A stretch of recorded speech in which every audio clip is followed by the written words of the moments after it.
Hi, this is Nives Kadoni, the International Madam, and I want to thank you all for liking, watching, commenting on my YouTube video. Did his former bodyguard snitched on international female pimp? True story. And of course, if you subscribe to my channel, the International Madam. Now, unfortunately, I had to cut out the name of the snitch, the informant, due to complaints from YouTube, or that person.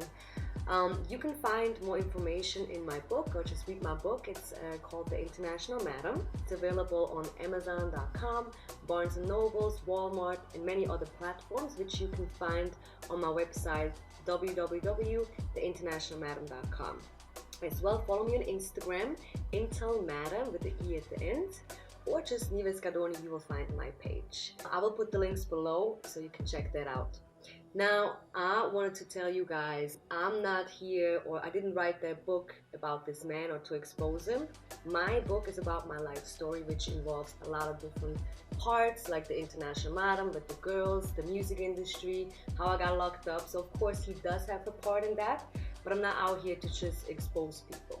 The reason why I chose to put his name out there is because he's a snitch, he's an informant, and he's a street guy and infamous in the industry. So I just hope with people knowing that they don't have to go through what I went through, because this is my life. I went to jail behind that.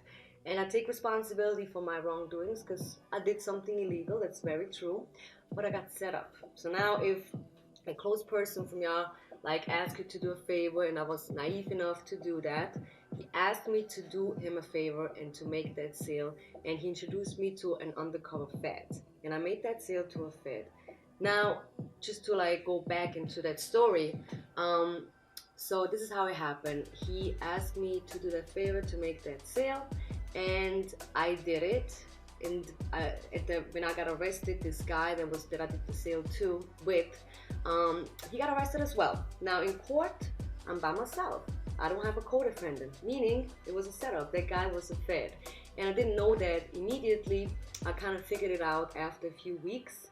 And my that time fiance, he told me from the beginning, he's like, it's kind of weird that he's asking you for that, and he's a street dude. He knows a little bit about it, but I was being bossy and I was being very naive and went through with it anyway, because I felt like he did a lot for me. I wanted to give back and just be there for him, as a good friend. So then my ex-fiance came to visit me in Rikers, and he said, look, I don't want to point fingers, but I really thought about this, and he is the snitch. He set you up. He's an informant because now you're going to court. You don't have a co-defendant. He's not involved in conspiracy, because if he wouldn't have known, he would have been implicated for conspiracy. And everyone who knows the law and knows the street a little bit knows that that's how it goes. And he said as well, when the arrest went down, we all got arrested. And I took the fall because I brought the person in, so I felt like it's only the right thing to do, that I take all the charges. And then my that time boyfriend, fiance, he went to go see him and confront him and said, look, this is what happened. You set the whole deal up. What's going on? And he said, well, if you go out and you do something like that, there's a possibility that you're going to get caught up, that something happens. And he wasn't really bothered with it. And on top of that, he knew that he just came out the feds and that he was being watched, and he offered him to do another deal, do another drop somewhere. And again, when he came to visit me, he just said, look, I'm sorry to say that, but he's an informant and I just know it. So then during my time, got deported, and that's another thing. He probably thought, either I'm gonna snitch or I'm gonna do my time and get deported, so how can I be in his way? Now, due to a lot of other reliable sources, they told me, yeah, he's been out there and been snitching and been setting people up, and where exactly what happened or how he got to that or why he had to do that, people just guessing that he had to do something with the BMF. So I really don't know about that. That's just alleged.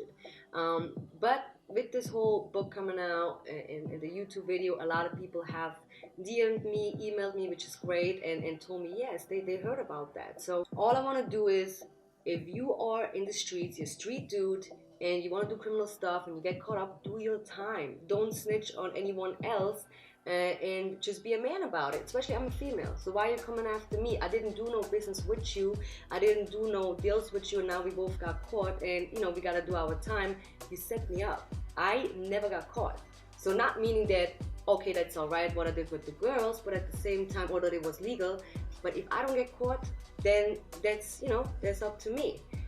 But you setting me up, making sure that I'm going to jail or that I have to set up other people, that's just wrong. And you as a grown man, you should just take responsibility and go and do your time. But no, you out there trying to be the victim and trying to tell people that my story is wrong. You want to go on my YouTube video trying to cancel out your name, which is fine, but I will never stop talking about the story. The story is out there and people will know. And I hope people don't deal with you anymore, because you don't deserve to be out there setting up people. Just go and do your time and do the right thing. So to all the viewers who are watching this video, I hope you could learn something or just be aware of who, you know, that person was, who is snitching out here. He's not the only one. There's probably a lot of them out there. Just be very careful when you do anything that could get you time. Doing time is one thing, right? I mean, there's time that you're gonna lose, and it's not really comfortable in that prison cell or in Rikers Island. But you're losing everything that you ever had. I lost my status. I got, you know, I got deported. I lost all my money. I lost everything that I worked for. And that's something, it's hard to get back on your feet. Now, I got deported to Switzerland, which I was fortunate for it, because, you know, over here I had it not easy, but I had it easier to get back on my feet. If you get deported to a different country, it might be hard. So just always be careful what you do. Make sure you comment, share this video, like this video, and whoever knows who this person is, just put the name below the video so people will know who I'm talking about, which, you know, I can't do on YouTube anymore. Otherwise this video will be, you know, there will be another problem with YouTube. Now, if we go back to like the whole bad boy situation with Puff and stuff, you know, my boy Chin Deal, shout out to Chin Deal. Make sure you subscribe and watch all his videos on the Chin Deal show. He has amazing stories about Bad Boy and Puff, which he was there present. He knows what he's talking about. He's a very honest man, great storyteller. And if you look into this history, people go to jail or people die from that label. It's just, you're not gonna win with that. And I'm just saying, it's by story, it always repeats itself. And this guy is still affiliated with them. He's a former bodyguard of Puff, and he's still out there. And I just want you guys to know who you may be dealing with or who you thought is a street dude and he's not. End of the day, you're a man, and you should just take responsibility for whatever you did and not bring other people down. And thank you so much for watching. I hope I get a lot of emails if you have any questions. I want to do this like once a week or once a month, and just answer y'all questions and have a little conversation and engage with y'all. And you can DM me on Intel Madam, my Instagram, or just email me on theinternationalmadam@gmail.com, and I will answer all your questions. I thank you so much, and I wish y'all a nice weekend.